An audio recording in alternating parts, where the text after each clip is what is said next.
सुप्रभात प्यारे विद्यार्थियों।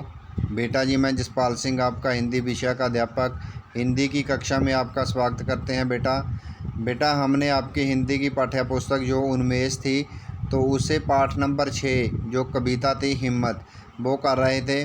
तो वो बेटा हमने कंप्लीट कर दी। उसके कीवर्ड, शब्दार्थ, शॉर्ट लॉन्ग क्वेश्चन आंसर और जो बुक वर्क था वो कंप्लीट कर दिया।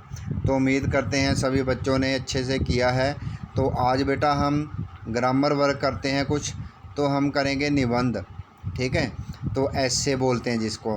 तो निबंध में से हम देखते हैं कि बहुत अच्छा जो निबंध है वो करेंगे हम विद्यार्थी और अनुशासन। कि विद्यार्थी को अनुशासन में रहकर ही सब नियमों का पालन करना चाहिए, ठीक है। तो एक पढ़े लिखे और एक अनपढ़ व्यक्ति में यही अनुशासन का ही फ़र्क होता है। अनुशासन विद्यार्थी जीवन से शुरू होकर लॉन्ग लाइफ प्रोसेसिंग है। सारी ज़िंदगी आपकी ये प्रक्रिया है जो वो चलती रहती है। अगर आप अब अनुशासन सीख जाओगे तो जीवन में कभी भी मार नहीं खाओगे, ठीक है। तो देखते हैं हम विद्यार्थी जीवन के बारे में पढ़ते हैं। विद्यार्थी जीवन में अनुशासन नितांत आवश्यक है। कि विद्यार्थी जीवन से ही अनुशासन शुरू होता है और विद्यार्थी जीवन में अनुशासन की बहुत ज़्यादा महत्वता है, आवश्यकता है।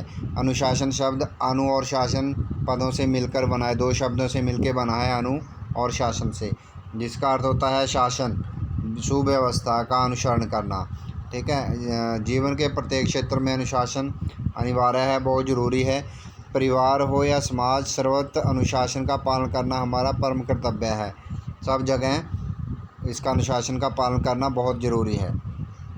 विद्यार्थी को बाल्यकाल से ही अनुशासन की शिक्षा दी जानी चाहिए। जब वो बचपन से ही कहते हैं कि बच्चे को अनुशासन की शिक्षा दी जानी चाहिए। अनुशासन की शिक्षा परिवार से ही शुरू होती है बेटा, ठीक है।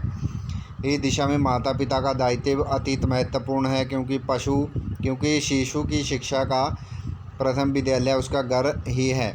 यदि माता पिता स्वयं अनुशासित हैं तो बालक भी अनुशासित रहेगा। प्राचीन भारत में विद्यार्थी गुरुकुलों में शिक्षा ग्रहण करते थे। अपनी संपूर्ण शिक्षा प्राप्ति तक वे गुरुकुल में रहकर अनुशासित जीवन व्यतीत करते थे। क्या है कि आप देखते हो कि जो सीरियल आते हैं टीवी में, उनमें देखते हो कि पहले शिक्षा गुरुकुलों में दी जाती थी। छोटे होते ही बचपन से ही बच्चे को गुरुकुल में भेज देते थे। वहीं पूरी शिक्षा, रहना खाना सोना जो भी था वहीं था।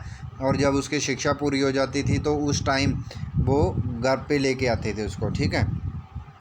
तो क्या कहते हैं कि माता पिता का बहुत रोल है, बहुत ज़्यादा इसमें अनुशासन में बहुत ज़्यादा रोल है माता पिता का, ठीक है।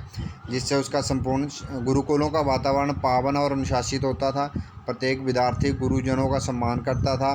शिक्षा के साथ साथ वह अन्य कार्यों में भी पारंगत हो जाता था, परिपूर्ण हो जाता था। श्री राम, श्री कृष्ण आदि ने गुरुकुल से शिक्षा ग्रहण कर अनुशासित जीवन व्यतीत किया था, ठीक है। तो नेक्स्ट देखते हैं। नेक्स्ट पैरा है, आज हमारे देश के विद्यार्थियों में अनुशासन का अभाव दिखाई देता है। कहते हैं कि जो आजकल के विद्यार्थी हैं उनमें अनुशासन बहुत कम देखने को मिलता है। वे माता पिता और गुरु की आज्ञा की अवहेलना करते हैं, वो कहना नहीं मानते।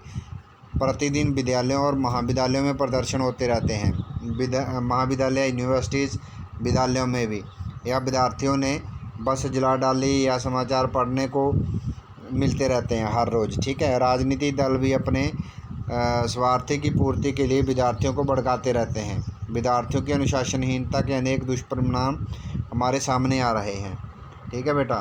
तो नेक्स्ट देखते हैं हम कि विद्यार्थियों को क्या क्या काम नहीं करने चाहिए, ठीक है। तो ये विद्यार्थी परीक्षाओं में नकल करते हैं, शिक्षकों को धमकाते हैं।